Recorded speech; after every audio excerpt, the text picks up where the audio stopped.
Hello， 大家好，我是兜兜。萧炎带着紫妍和美杜莎来到魔兽山脉的小山谷中，准备闭关，却在小山谷里见到了一个神秘的人。这个神秘人要求萧炎三人10息之内离开山谷，不走就死。但萧炎三人可不是被吓大的，尤其是美杜莎。美杜莎让萧炎带着紫妍离远一点。这个神秘人浑身是毒，万一他们沾上就麻烦了。神秘人进10息后，他们还没有离开，袖袍一挥，铺天盖地的毒气朝着山谷侵蚀而来。美杜莎的七彩能量化为一条巨大的能量巨蛇，将毒物吞进嘴中。两人之间打得难分上下。在一旁观战的紫妍感受到自己的脑袋有点晕时，萧炎才发现空气中也开始有了毒气。不想山谷中的生物被毒死的萧炎也决定加入战场。萧炎出现在美杜莎身旁，问神秘人究竟是谁。神秘人望着萧炎的脸，眼中出现挣扎，但依旧是要求他们离开小山谷。萧炎自报姓名，并说这里当初是他和他的好友一起找到的，言下之意，这里的主人并不是面前的神秘人。而神秘人在听到萧炎的名字和好友2字，身边的毒物都减弱了一点。神秘人闭上眼睛，身形后退的同时，朝着萧炎扔出一个玉瓶，玉瓶中是毒物的解药。以萧炎的异火和美杜莎的实力，自然不怕毒物，但一旁的紫妍却依旧受毒物的影响。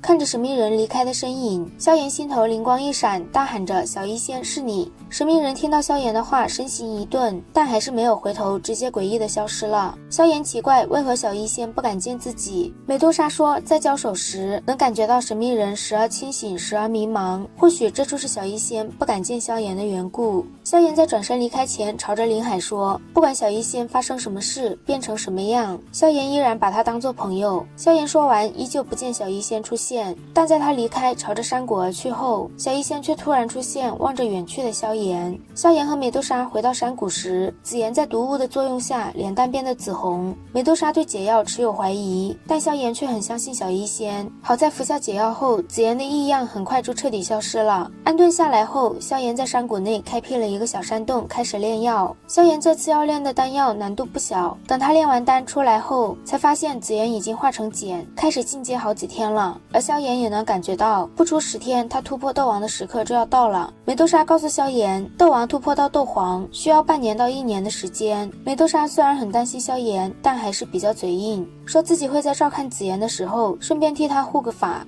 闭关之前，美杜莎告诉他，等他闭关出来后，自己要回族中一趟。萧炎一愣，问美杜莎要不要自己跟他去一趟。美杜莎虽然嘴上拒绝了萧炎，但看萧炎有点怕跟他去蛇人族的态度，还是有些无奈。美杜莎告诉萧炎，只要没有特殊情况，自己会在这里守到他们闭关出来。萧炎和紫妍晋级需要的能量都非常人能及。在萧炎闭关2月左右，山谷内2股疯狂的吸扯力将山谷外的能量也拉扯过来，能量波动太大造成的异象让美杜莎不得不将山谷进行空间封锁。这样一来，即使有人或者魔兽从山谷上飞过，只要实力没有超过美杜莎，都不会发现山谷中的异象。时间慢慢的流逝，在萧炎闭关的第4个月的时候，美杜莎突然收到了蛇人族遭遇大难的求救信号。在离开前，美杜莎费尽全力再度加注防御，让萧炎和紫妍晋级不受任何打扰后才离去。在萧炎闭关近1年的时候，他终于成功突破晋级成为斗皇强者。萧炎强悍的灵魂力量以他的身体为中心，朝着4面8方而去。收回灵魂力量后，萧炎摸着额头上古灵冷火的印记，将灵魂力量冲入火印之中。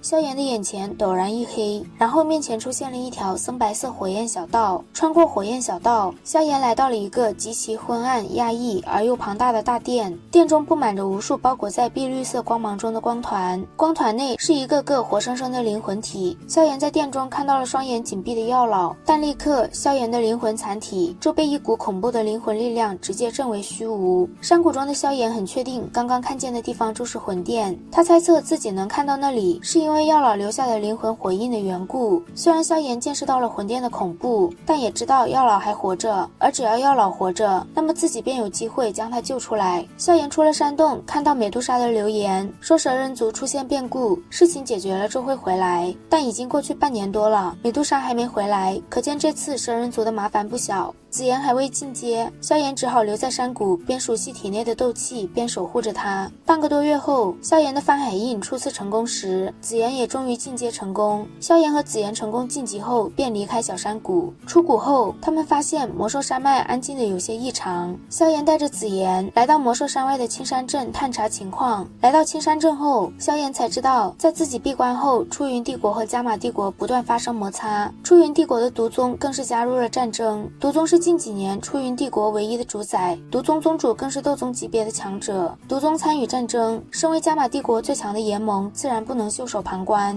半年前，毒宗宗主出手，将炎盟的强者一一打败。危急时刻，美杜莎现身与毒宗宗主大战，最终逼退了毒宗宗主。美杜莎之所以出手相帮，是因为出云帝国最开始就是先打了蛇人族的主意。如果不是美杜莎及时赶回去，恐怕整个蛇人族都会被抹除掉。原本有蛇人族的帮助，加玛帝国并不惧对上出云帝国，但出云帝国却与旁边的落雁帝国和木兰帝国形成了三国联盟。这两个帝国算起来都比加玛帝国要强一些。他们帝国内的金焰宗和木兰谷实力也不容小看。金焰宗的宗主焰落天是一名斗宗，木兰谷虽然没有斗宗，但他们有3位长老，修习合战功法三兽蛮荒诀，3人合力，即使遇上斗宗强者也能一战。好在3大帝国联盟中也有分歧，所以一直拖拖拉拉的。萧炎在得知情况后，立刻带着紫妍前往战况最激烈的前线黑山要塞。此时的黑山要塞，今日的这场大战关乎着加玛帝国的生死。金焰宗的宗主和木兰谷的3位长老都不敢独自对上拼命的美杜莎。今日为了一决胜负，两宗联手合伙对付有伤在身的美杜莎。金焰宗和木兰谷都不是什么光明磊落的人，以2打1就算了，还偷袭美杜莎。美杜莎对上他们多少还是有些吃力。好在关键时刻，喜欢踩点的萧炎终于出现。萧炎的到来能解决加玛帝国的危机吗？好啦，今天的视频豆豆就讲到这里啦。如果喜欢豆豆的视频，欢迎点击订阅关注，我们下期再见，拜拜。